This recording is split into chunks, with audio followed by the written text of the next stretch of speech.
Friends welcome you all. मैं शिवांगी सिंह आपका delight eyes में बहुत बहुत स्वागत करती हूँ। देखिए आज हम बुक नंबर 2 क्लास 12 की बुक नंबर 2 यानी सामाजिक परिवर्तन में विकास का चैप्टर नंबर 2 को कवर करेंगे, दैट इज सांस्कृतिक परिवर्तन। ये क्या चीज है? देखिए हमने ऑलरेडी पिछले चैप्टर में पढ़ा था कि उपनिवेशवाद से संरचनात्मक परिवर्तन कैसे आया था, यानी कि उपनिवेशवाद ने हमारी जीवन शैली, फैशन, मूल्य, भाव, आर्थिक परिवर्तन है ना, इन सबको कैसे चेंज किया था। आज हम देखेंगे कि सांस्कृतिक परिवर्तन कैसे आ रहा है, कि कल्चरल चेंज किस तरीके से आ रहा है। तो देखिए कल्चरल चेंज में हमारे यहाँ जो बहुत महत्वपूर्ण भूमिका निभाई थी वो हमारे यहाँ के समाज सुधार आंदोलन में निभाई थी। मतलब ये कैसे आया था समाज सुधार आंदोलन, एक छोटी सी हिस्ट्री लेते हैं।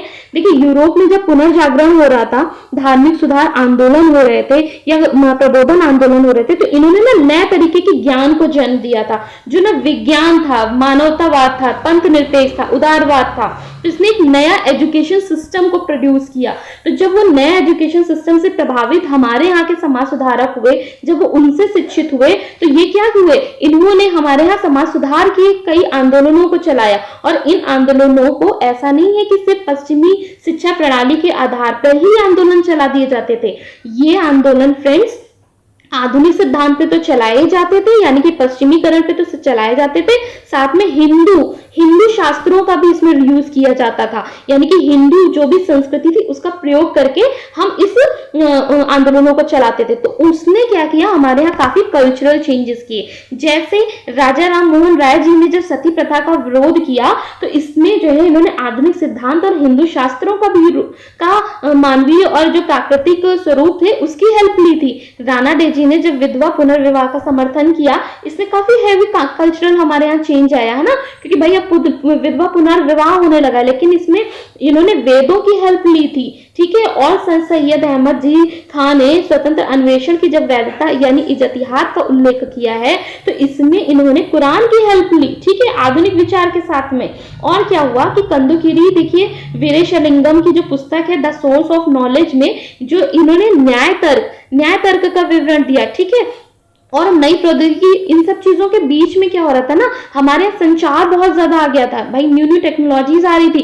तो संचार जब बढ़ा, यानी कि प्रिंटिंग प्रेस आया, टेलीग्राम आया, माइक्रोफोन आया, यातायात, रेल, पानी, ये सब इनके जहाज जब आए, जब कम्युनिकेशन बहुत अच्छे से बिल्ट हुआ, तो क्या हुआ, इसकी वजह से हमारे यहाँ जो भी सांस्कृतिक कल्चरल था यानी अडॉप्शन था वो बहुत ज्यादा तेजी से बढ़ने लगा, उसमें चेंजेस आने लगे, ठीक है। तो यानी कि हमारे यहाँ कई तरीके के संचार माध्यम की वजह से हमारे यहाँ परिवर्तन आ रहे थे आधुनिक, ठीक है। और क्या हुआ, हमारे यहाँ बंगाल में ब्रह्म समाज और पंजाब में आर्य समाज की स्थापना हुई, यानी ऐसे संगठन के ब्रह्म समाज किसने स्थापित किया था, राजा राम मोहन राय जी ने। आर्य समाज किसने किया था, दयानंद सरस्वती जी ने, ठीक है। 1914 में मुस्लिम महिलाओं की राष्ट्रीय स्त्री संस्था एक अंजुमन ख्वातीन ए इस्लाम की स्थापना की गई, पोस्ट ऑफिस की स्थापना हुई, इससे कम्युनिकेशन बहुत स्ट्रॉन्ग हुआ, ठीक है। ज्योतिबा फुले ने महिलाओं के लिए पहला विद्यालय खुला, कहाँ खोला, पुणे में खोला, ठीक है। स्वतंत्रता, उदारवाद, परिवार रचना, विवाह, माँ और पुत्री परंपरा, संस्कृति, इस तरह के नए नए विचार आने लगे। तो क्या हुआ, देखिए ये नए जो विचार थे ना, क्योंकि अब ये समझ में आ गया था, देश को आने लगा था कि आधुनिक बनना बहुत जरूरी हो गया है हमें, ठीक है, लेकिन परंपरा को बनाए रखना भी जरूरी हो गया है। हम यानी कि आधुनिक कैसे बनना है, जो हमारे यूरोप के, अभी हमने आपको बताया ना, यूरोप में एक नया ज्ञान जो जन्म लिया था, जो विज्ञान, मानवतावाद, पंथ निरपेक्ष, उदारवाद, जो ये सब सोच रहा था, नया एजुकेशन सिस्टम था, हम उससे प्रभावित हो रहे थे। इस तरह के हमारे यहाँ नए नए विचार आ रहे थे, ठीक है। तो इन सब चीजों के बीच में देखिए क्या हो रहा है कि धार्मिक सुधार, धर्म संबंधी सुधार, कुछ विवाद भी उत्पन्न हो रहे हैं। जैसे कि हिंदू में कहा कि भाई जाति व लैंगिक शोषण निहित है, मुस्लिम समाज में भी बहस हो रही थी बहुविवाह और पर्दा प्रथा को लेकर के, ठीक है। तो इन सब चीजों में जो हमारे यहाँ के एक समाजशास्त्री हैं सतीश सबरवाल जी, इन्होंने 3 आधुनिक परिवर्तन बताए हैं। कौन से? संचार एक माध्यम, संगठनों के स्वरूप और विचारों की प्रकृति। अभी देखिए हमने आपको बताया यहाँ पे संचार के माध्यम, फिर ये देखिए हमने 2 संगठन लिए, ये कुछ संगठन लिए, उसके इस तरीके से परिवर्तन आ रहे थे सांस्कृतिक, और कुछ विचार जो हमारे यहाँ जन्म ले रहे थे, इस तरीके से सांस्कृतिक परिवर्तन आ रहे थे। तो देखिए हम जल्दी से पढ़ लेते कि सांस्कृतिकरण, आधुनिकीकरण, पंथ निरपेक्ष और पश्चिमीकरण है क्या। संस्कृतिकरण उसमें सबसे पहले हम पढ़ते हैं। देखिए हमने ये तो समझ लिया इस बात को, और कि जो आधुनिक ज्ञान था, ठीक है, जो भारतीय हमारे यहाँ के जो शिक्षित हो रहे थे, तो उनमें क्या है, उनको ये एहसास होने लगा था कि भाई अगर हम पूरी तरीके से औपनिवेशिकवाद को पढ़ेंगे ना, तो कुछ अन्याय अपमान सा फील हो रहा था। तो उन्होंने भारत के जो पारंपरिक ज्ञान था उसको भी एहसास किया और उसमें गर्व महसूस किया और उसका भी प्रयोग किया। ठीक है, उसके साथ में हमने देखा कि अब हमारा जो संस्कृतिकरण हो रहा था, यानी हम जो चेंज हो रहे थे, हमारा जो कल्चरलाइजेशन हो रहा था, वो कैसे हो रहा था। अच्छा, इसमें एक चीज और इंपॉर्टेंट कि जो संस्कृतिकरण है ये उपनिवेशवाद से पहले का है, ऐसा नहीं कि ये उपनिवेशवाद से आ रहा है। लेकिन आधुनिकीकरण, पंथ निरपेक्षीकरण और जो पश्चिमीकरण है, ये उपनिवेशवाद के फलस्वरूप हमें मिलता है। ठीक है, उपनिवेशवाद का मतलब क्या, कॉलोनियल सिस्टम, जब ब्रिटिश शासन था। ठीक है, तो संस्कृतिकरण क्या है, ये वो है, इसकी शब्द की उत्पत्ति एम श्रीनिवासन जी ने की थी।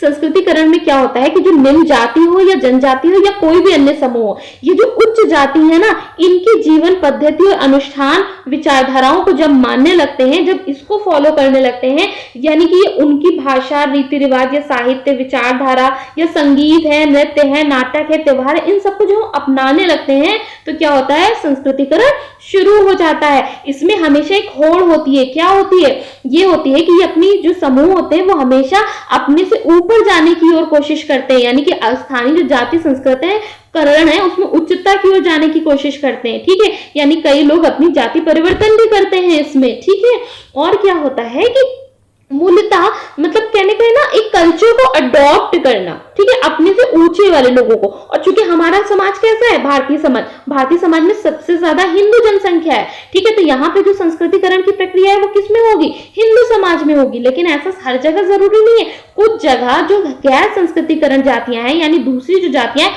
वो काफी प्रभावशाली हैं कुछ क्षेत्रों में, तो वहां पे क्या होता है, श्रीनिवास जी ने कहा है कि जब वहां संस्कृतिकरण होता है तो उसको हम क्या कहते हैं, विसंस्कृतिकरण कहते हैं। क्लियर है, ये कब हो रहा था, जैसे पारसी लोगों का एग्जाम्पल हम लेते हैं। ठीक है, तो जब पारसी लोगों ने हमारे यहाँ प्रभावशाली प्रभुत्व डाला, हमने उनकी चीजों को अडॉप्ट किया, तो वो क्या हो रहा था, विसंस्कृतिकरण हो रहा था। इसकी आलोचना भी की जाती है कि भाई अगर संस्कृतिकरण संरचनात्मक परिवर्तन न लाकर कुछ व्यक्तियों का स्थिति परिवर्तन है। स्थिति परिवर्तन का क्या मतलब है, कुछ व्यक्ति ही अपने आप में सुधार लाते हैं संस्कृतिकरण करके, है ना। इससे ऐसा नहीं है कि भेदभाव पूरी तरीके से समाज से मिट जाता है, ऐसा नहीं है। इनका कहना है कि उच्च जाति की जो जीवन शैली उच्च बनी रहती है और निम्न शैली की जो निम्न जाति की जीवन शैली वो निम्न बनी रहती है। क्यों, क्योंकि भाई जो निम्न जाति वाले लोग हैं वो उच्च जाति की जो जीवन शैली है उसको अपना लेते हैं, और बाकी जो जाति आधारित कुछ चीजें होती हैं वो मतलब एक हम एक्सेप्ट कर लेते हैं कि जो उच्च जाति की जो जीवन शैली है ना वो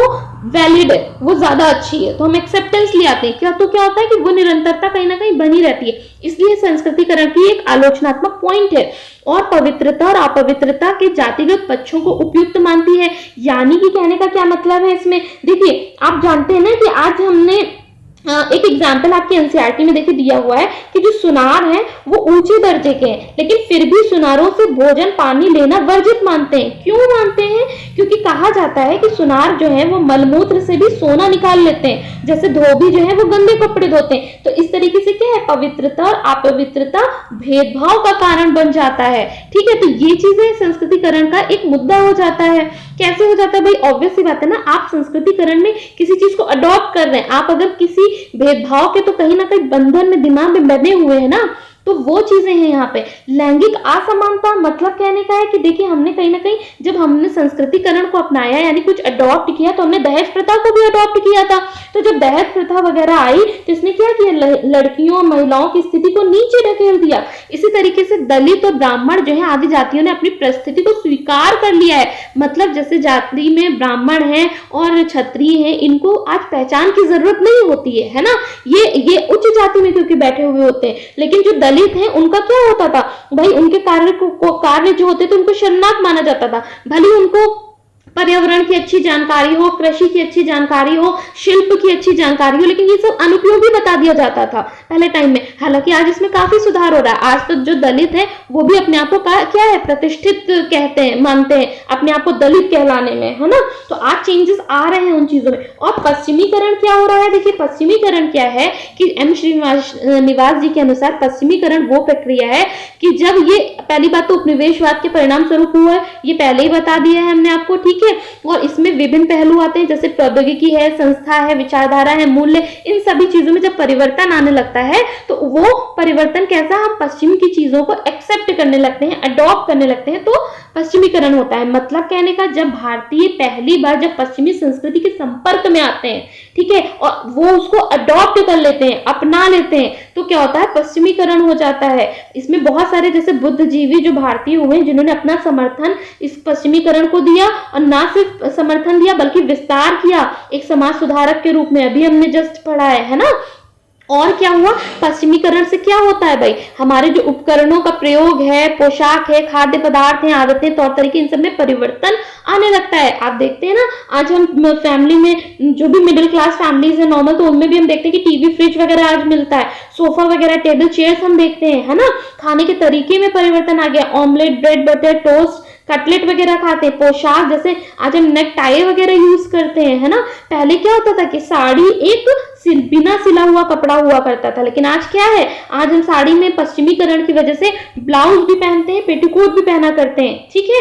तो इस तरीके का हमारा एक चेंजेस आ रहा है पश्चिम की वजह से, दैट इज कॉल्ड पश्चिमीकरण, ठीक है। अनेक कलाकार जैसे रवि वर्मा जी हैं और अबीन्द्र टैगोर जी, चंदू मेनन, बंकिम चंद्र चट्टोपाध्याय जी जो हैं, इनकी कलाकारी में भी औपनिवेशिक परिवर्तन हमें देखने को मिला है। जैसे जो रवि वर्मा जी हैं, इनकी ये देखिए एक पिक देखिए आप, ये वाली, ठीक है। ये पिक का क्या मतलब है, इस पिक्चर में आपको देखिए एक फैमिली पिक्चर है। इसमें क्या है कि रवि जी की जो चित्रकारी, ये केरल का ना एक नायर समुदाय है। और नायर समुदाय हमने आपको एनसीईआरटी नंबर 11 में पढ़ाया था कि नायर समुदाय कौन सा है, समुदाय जो मातृवंशीय होता है, यानी यहाँ पे मातृ की जो है सत्ता चलती है। लेकिन ये देखने में कैसा लग रहा है, ये पिक्चर देखने में कैसी लग रही है, पिक्चर देखने में पश्चिमी विशिष्ट जो है पितृवंशीय लग रही है, पितृवंशीय एक ही परिवार लग रहा है। तो मतलब क्या है, इसमें पश्चिमी और देशज जो संस्कृति है दोनों का हमें रूप देखने को मिलता है, ठीक है। और हम देखते हैं कि इसमें देखिए पश्चिमी शिक्षा बहुत इंपॉर्टेंट एक रोल प्ले करती है। हमने कैसे पश्चिमी शिक्षा को अडॉप्ट कर लिया,